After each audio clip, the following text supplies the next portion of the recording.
What is going on, everyone? My name is Size and welcome back to another Palworld video. In this video I'm going to be kind of talking about the roadmap they just revealed a few hours ago and kind of going over my thoughts about it and what their planned features are and so on. So this is going to be kind of a chilled, laid back more video, so I hope you guys kind of enjoy this. I'm going to be trying something new. I'd like to cover their content and like updates in the future depending on how like interested you guys are in this type of content on my YouTube channel. Alright, with that all being said, let's get straight into the roadmap. Like I said, this was, I'm pretty sure, put out at least on their Discord at around 5:30 a.m. Eastern. And as we can see at the top here, they have addressing critical issues. Currently, numerous bugs have been identified, and we are prioritizing fixing those. Sometime the world date may experience rollbacks, and the loading screen may persist when trying to load into worlds, and so on. So addressing the critical issues is basically every every game company is what they do, and is what you basically have to do when a game comes out, especially in an early access state like this game is in. You're gonna have bugs, you're gonna have issues, but that is to be expected when you are releasing an early access game. And I think nobody thought this game was gonna blow up like it did. I actually thought that this game was gonna be successful, but I didn't think it would be on a scale like this, and I didn't think the game was gonna be this smooth, honestly.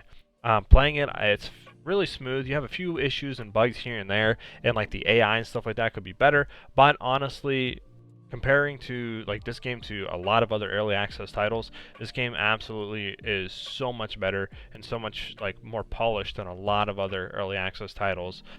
So I think that they do have some issues to fix, and I'm glad that they're addressing the critical issues, but I think that there is really not a whole bunch of them that they are going to need to tackle like a lot of other early access games. So we should get through this stage of the roadmap pretty quickly. Next, we are going to be going to the improvements to implement as soon as possible. Key configuration improvements and improvements to base PAL AI and pathing. So the base AI for the PALs is 100% needed. I can't tell you how many times, in my base at least, that they just will randomly go to like a corner, or they'll randomly just run over to like to start harvesting or chopping some trees, even though I threw them, directly at like a mining station.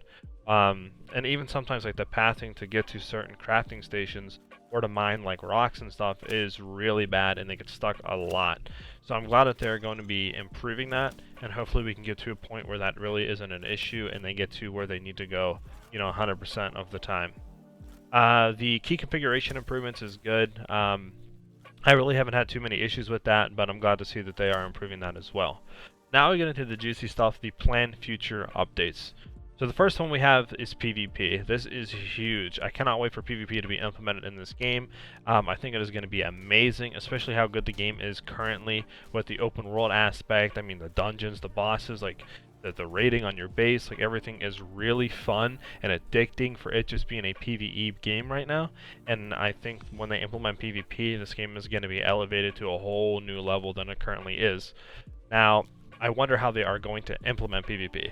Is it going to be like Ark Survival Evolved, where you're going to have base raiding and killing and, stuff like that? Or is it going to be just kind of more of like Pokemon style, where you can 1v1 and fight each other?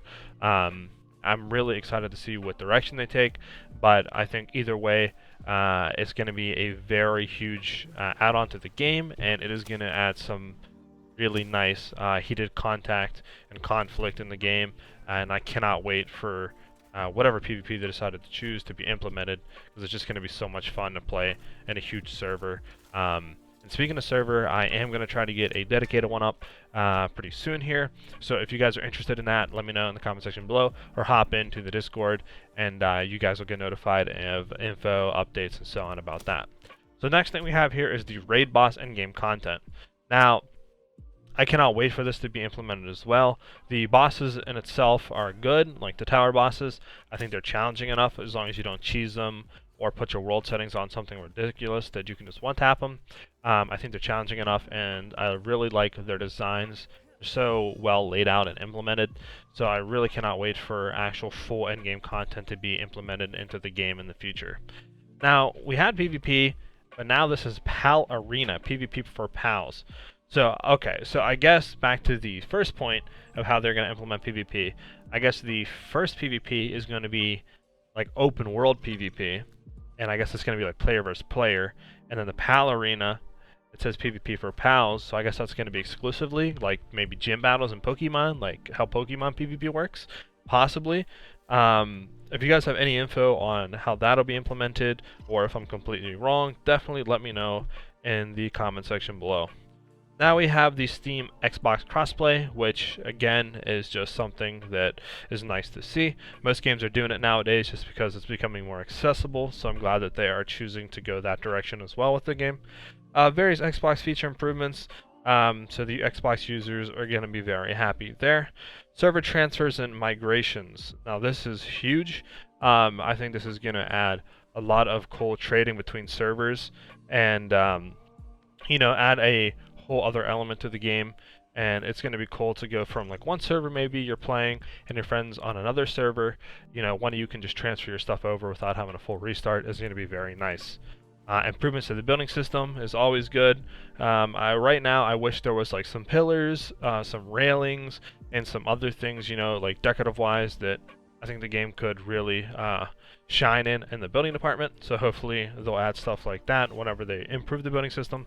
And then also new island, pals, bosses, and technologies, which I think is a given on this game of that they're going to add that. So I can't wait for new stuff like that as well to be added.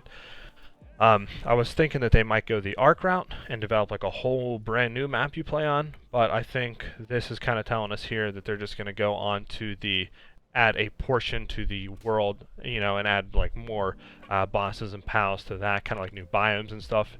It just expand on the surrounding world as it is now, which I think is a good direction to go into, rather than a whole new map. But either way is cool too. And then new bosses, technology, and stuff like that. I mean, who's going to complain with that? So overall, I'm really liking the roadmap. I have a lot of hope for this game. I just hope that they don't follow the track record of Craftopia and just abandon the game and start working on other stuff. So we'll have to see how that goes. But I think with the mass success that this game has, they'd be stupid to not dive into this game fully for at least a year or two to see the longevity of it and really see how much they can push this game. I think they need to get updates regularly and expansions every like 2 to 3 months at least. I would like to be 2 months to really keep this game vitalized. But I think they have a really good formula here for a great success, and I cannot wait to see what they do with it. But that's it for this video. Very different. I know I talked a lot. I'm just really excited about this, and I wanted to get my thoughts and stuff like that out there as fast as possible. So I hope you guys have a great rest of your day or night, depending on when you're watching this. If you could consider hitting that like and subscribe button, it really helps me with the YouTube algorithm, and really lets me know you guys are enjoying this type of videos. But like I said, I hope you guys enjoyed the video, and have a great rest of your day or night, guys. Peace.